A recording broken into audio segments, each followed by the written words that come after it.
अस्सलाम वालेकुम। मैं Manohar sir Abdullah Patel English high school DRT junior college से आप लोगों के लिए फिर एक वीडियो लेके आया हूँ डिसोल्यूशन ऑफ पार्टनरशिप फर्म के ऊपर। आज ये मेरा पहला क्वेश्चन है जेरेंट्रीज के ऊपर। तो क्वेश्चन इस तरह से दिया हुआ है, Rajeev and Sanjeev are partner sharing profit loss equally. They decided to dissolve their firm on 31 March 19। Their balance sheet as of the firm on 31 March 19 was as under. Rajeev Sanjeev दो पार्टनर, दोनों का प्रॉफिट शेयरिंग रेशियो दिया गया है equal. तो profit share या reserve profit जो भी होगा इक्वली डिस्ट्रीब्यूट करेंगे। वो लोगों का बैलेंस शीट दिया गया है, बैलेंस शीट में नाम दिया है reserve fund, creditors, bills payable और capital Rajeev Sanjeev. Asset side में है building, furniture, debtors, stock, bill receivable and cash. तो यहाँ डिसोल्यूशन में सबसे पहले हम लोग को पास करना पड़ता है बैलेंस शीट की transfer entries. Reserve fund liabilities में एक एक करके बता दूं आप लोगों को। सबसे पहली एंट्री जो हम लोग पास करेंगे वो होगा रिजर्व फंड को ट्रांसफर करने की पार्टनर कैपिटल में। सेकंड, उसके बाद में आएगी क्रेडिटर्स और बिल पेएबल, आउटसाइडर्स लाइबिलिटीज है, इसको ट्रांसफर करेंगे रियलाइजेशन अकाउंट में। कैपिटल राजीव और संजीव, कैपिटल की ट्रांसफर एंट्री पास नहीं की जाती। एसेट साइड में देखेंगे तो building, furniture, debtors, stock, bill receivable, ये 5 एसेट्स सन्ड्री एसेट्स है, ये सबको ट्रांसफर किया जाएगा रियलाइजेशन अकाउंट में। और कैश की पोस्टिंग एंट्री नहीं की जाती। तो बैलेंस शीट में 3 एंट्री हम लोग को पहले पास करना पड़ेगा। पहली एंट्री रिजर्व फंड के लिए, सेकेंड एंट्री आउटसाइडर लायबिलिटी के लिए और थर्ड एंट्री एसेट्स के लिए। ठीक है, अब आगे the asset realises under, asset realise किए गए मतलब हमने सेल कर दिए या रिकवरी हो गई है एसेट्स से। स्टॉक 18,400, डेटर्स 16,600 और बिल रिसीवेबल 1,980। हमको स्टॉक से पैसा मिला है, डेटर्स से पैसा मिला है और बिल रिसीवेबल से पैसा मिला। तो चाहें तो हम लोग इन तीनों को सेपरेट एंट्री पास कर सकते हैं, लेकिन कंबाइंड एंट्री पास करो ज़्यादा बेटर है। That will be cash in bank account debit to realisation account. तीनों को एडअप करके अमाउंट लिखेंगे 36,980। नेक्स्ट कहा गया है Sanjeev agreed to take over building for 18,000। Sanjeev building take over कर रहा है तो एंट्री पास करनी पड़ेगी Sanjeev capital account debit to realisation account. और वैसे ही Rajeev agreed to take over furniture 5,400। Rajeev partner furniture take over कर रहा है तो उसके लिए भी एंट्री पास करेंगे Rajeev capital account debit to realisation account. फिर एक कहा गया है the realisation expense amounted to 600। Dissolve करने के लिए, बिजनेस को बंद करने के लिए, एसेट रियलाइज करने पर एक्सपेंसेस हुए हैं 600। तो इसके लिए एक एंट्री पास करेंगे, वो होगा realisation account debit to cash and bank account. Pass necessary journal entries, बस इतना ही कहा गया और जेनेट्रीज पास करने बोल दिया गया। लेकिन अब यहाँ पर हम लोग ध्यान से देखेंगे तो बैलेंस शीट के बाद में जो एडजस्टमेंट कहे गए हैं उन एडजस्टमेंट में सिर्फ और सिर्फ एसेट्स को ही इन्फॉर्म किया गया, लायबिलिटीज़ के बारे में कोई इन्फॉर्मेशन नहीं दी गई। तो लायबिलिटीज़ नहीं दिया है इन्फॉर्मेशन तो भी हम लोगों को पास करना है as it is paid. Liabilities को पे करना ही पड़ेगा, जिसके लिए एंट्री आएगी realisation account debit to cash in bank account. Total creditors and bill payable दोनों का अमाउंट 20,000 एडअप करके। और उसके बाद में हम लोगों को पास करनी पड़ेगी रियलाइजेशन अकाउंट को टैली करने के ऊपर प्रॉफिट या लॉस की एंट्री। और बाद में आएगी फाइनल सेटलमेंट की एंट्री। इसके लिए रफ वर्क करेंगे तो ही पता चलेगा कितना एंट्री पास करना है। ठीक है, तो मैंने आप लोगों को अभी फिलहाल क्वेश्चन एक्सप्लेन किया है। फॉर्मेट तैयार करते हैं। फॉर्मेट तैयार कर दिया हम लोगों ने जनरल एंट्रीज का। हेडिंग लिख दिया है general entries in the books of Rajeev and Sanjeev. Serial number, particulars, LF, debit amount और क्रेडिट अमाउंट, पूरा फॉर्मेट मैंने इस तरह से तैयार करके रखा हूँ। डायरेक्टली हम लोग एंट्रीज पास करेंगे। सबसे पहली एंट्री जो हम लोग पास करेंगे वो होगी बैलेंस शीट को ट्रांसफर करने की। स्टार्टिंग से जो हम लोग एंट्री पास करते हैं वो सब बैलेंस शीट ट्रांसफर करने की होती है। पहले देखते हैं हम लोग लायबिलिटी साइड। लायबिलिटी साइड में नाम दिख रहा है रिजर्व फंड का, तो हम लोग एंट्री पास करेंगे reserve fund account debit, reserve fund account debit.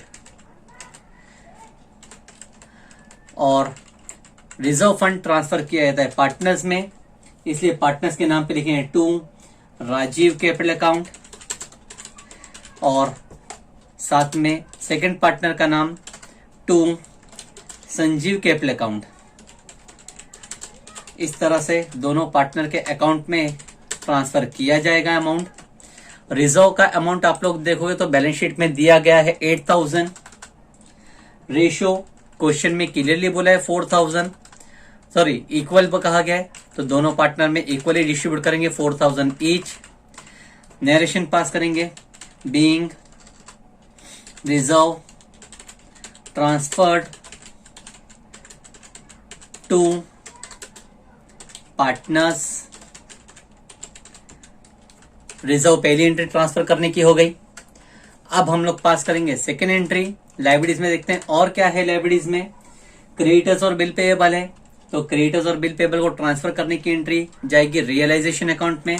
देखिए creditors account debit, creditors account debit. उसी तरह से बिल्स पेएबल अकाउंट डेबिट, ठीक है, ये दोनों अकाउंट डेबिट हो गए मेरे। अब और रिजर्व में और कोई लाइबिलिटीज नहीं है, इसलिए हम लोग ट्रांसफर कर देंगे दोनों को to realisation account.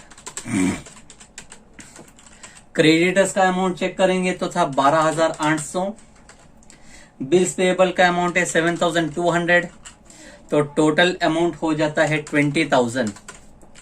Narration pass करेंगे being outsiders liabilities, being outsider liabilities transferred to realization। और चेक करते हैं लाइबिलिटी साइड में कहा गया capital account Rajeev and Sanjeev, तो कैपिटल अकाउंट के ट्रांसफर नहीं करने की एंट्री पास होती है। एसेट साइड में जाते हैं। एसेट साइड में बहुत सारे एसेट्स हैं, वो सारे एसेट्स पास करेंगे, ट्रांसफर करेंगे, उसके लिए एंट्री होगी realisation account debit, realisation account debit to individually assets account. एक एक एसेट्स का नाम आएगा। To building account BUILD building account. Next नाम लिखेंगे टू फर्नीचर अकाउंट, फिर लिखेंगे टू डेटर्स अकाउंट, फिर लिखेंगे टू स्टॉक अकाउंट, और फिर एक नाम आएगा to bills receivable account.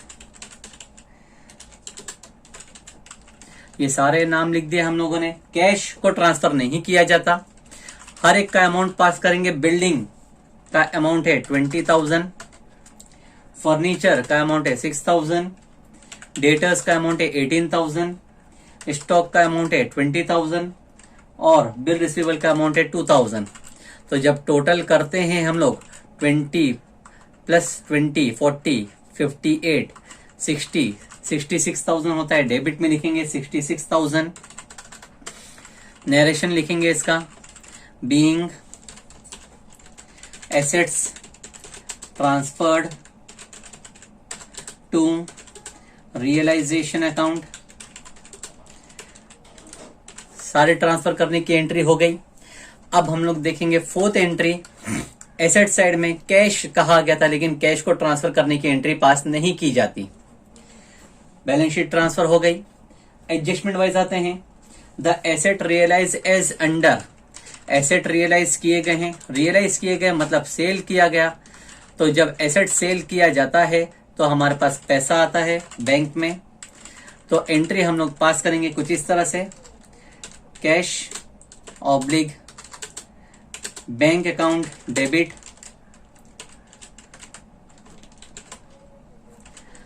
To realisation account, to realisation account. लेकिन कौन कौन सा एसेट बेचा है ध्यान से देखेंगे तो स्टॉक है 18,400, डेटर्स है 16,600 और बिल रिसीवेबल है 1890। ये तीन एसेट को सेल किए गए थे, तो तीनों के ऊपर पैसा रिकवर हुआ, तो तीनों को एक साथ में हम लोग पास करेंगे कंबाइंड करके।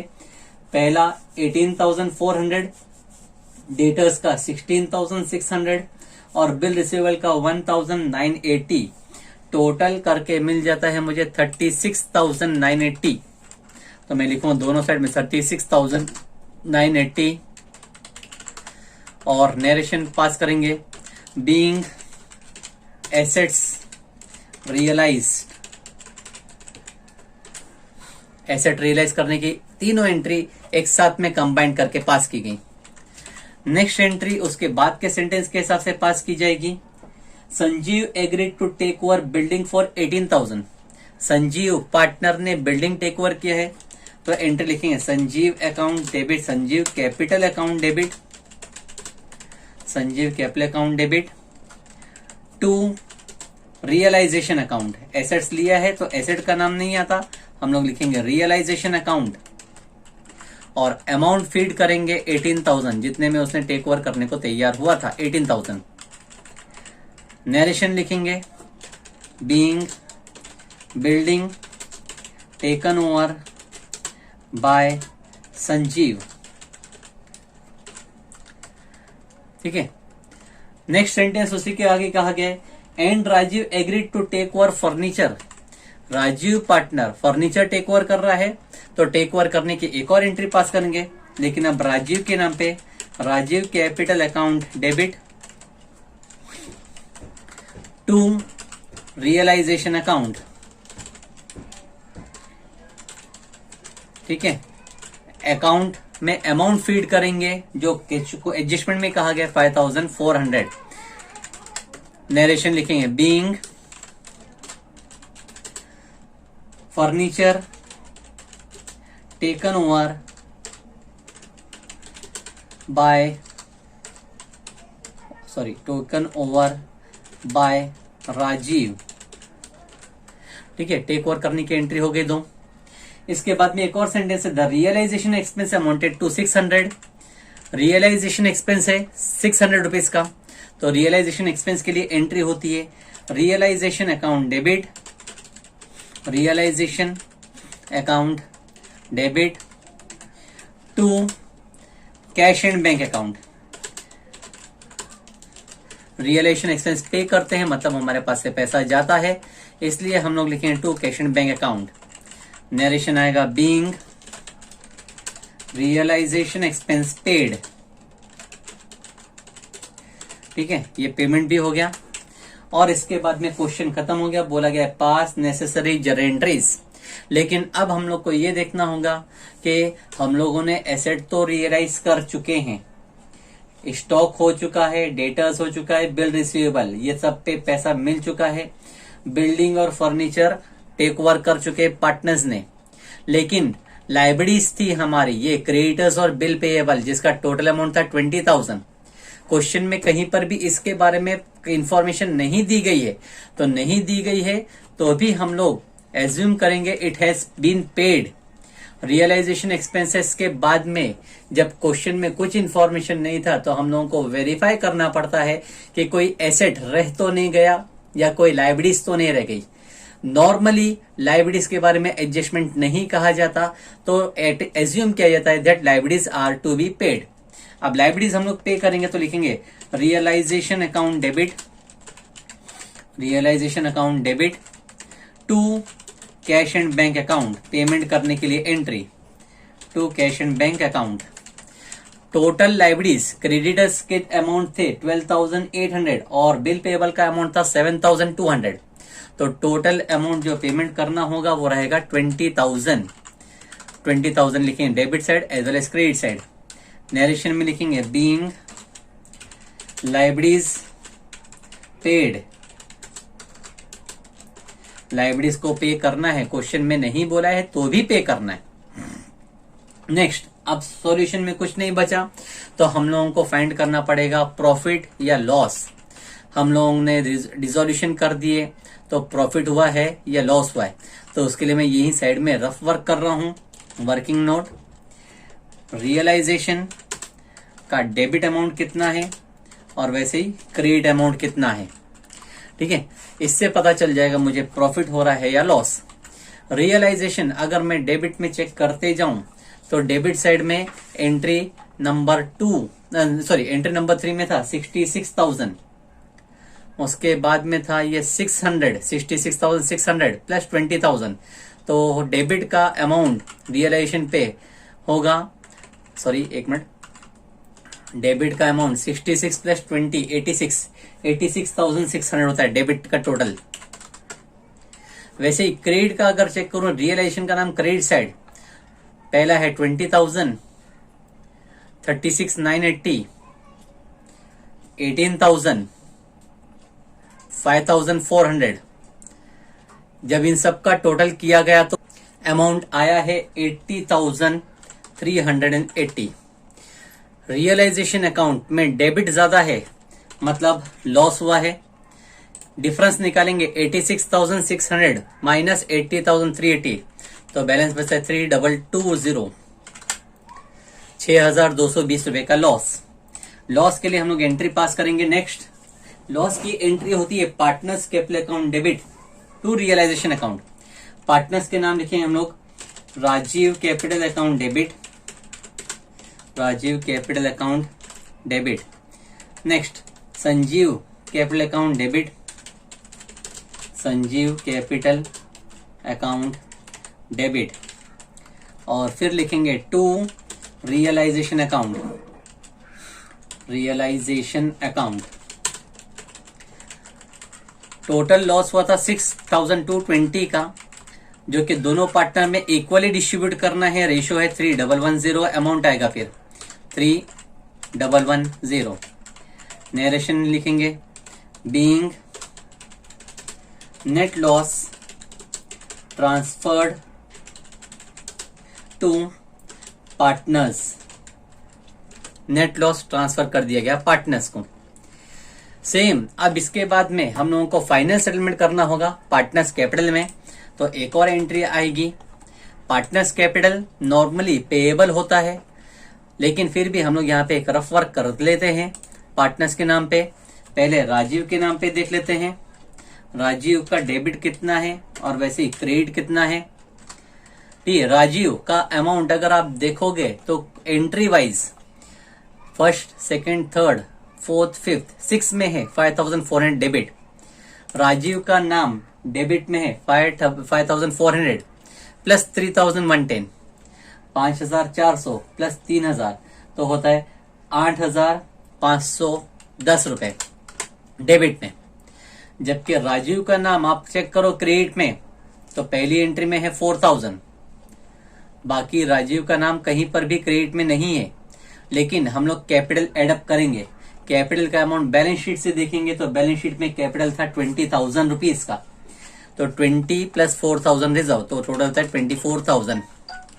डिफरेंस जब हम निकालेंगे 24,000 में से 8,510 माइनस करेंगे तो डिफरेंस बचेगा 15,490।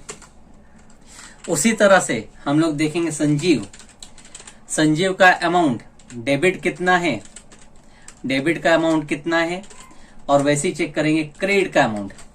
संजीव का नाम डेबिट में चेक करें, फर्स्ट एंट्री में नहीं है, सेकंड में नहीं है, थर्ड में नहीं है, फोर्थ में नहीं है, फिफ्थ में है 18,000, फिफ्थ में 18,000, सिक्स में नहीं है, सेवेंथ में नहीं है, एट में नहीं, नाइन्थ में है 3,110, 18 प्लस 3, तो टोटल होता है 21,110 रुपीज। जबकि क्रेडिट का टोटल हम लोग देखें अगर संजीव का नाम, तो सिर्फ फर्स्ट एंट्री में है 4,000, लेकिन हम लोग साथ में बैलेंस शीट का कैपिटल भी चेक करेंगे 24 प्लस 4, तो टोटल हो जाता है 28,000। जब डिफरेंस निकालेंगे 28 माइनस 21,110, तो डिफरेंस में मुझे अमाउंट मिलेगा 6,890 रुपीज। ये दोनों में अगर चेक करें तो क्रेडिट बैलेंस ज्यादा था। Credit balance means they have paid more, वो लोगों ने ज्यादा पे कर चुके थे, तो अब उनको रिफंड करना पड़ेगा। रिफंड करने के टाइम पे एंट्री आएगी partner capital account debit, Rajiv capital account debit, second partner Sanjeev capital account debit to cash and bank account. Refund कर रहे हो, पैसा वापिस जा रहा है, इसलिए लिखें to cash and bank account.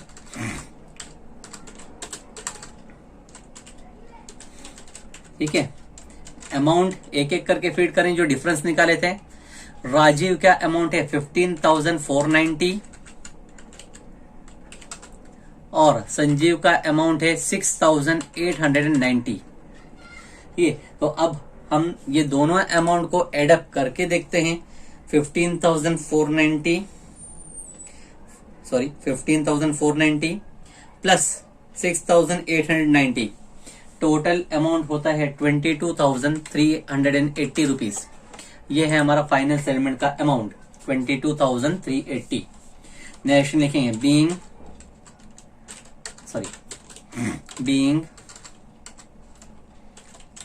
Final settlement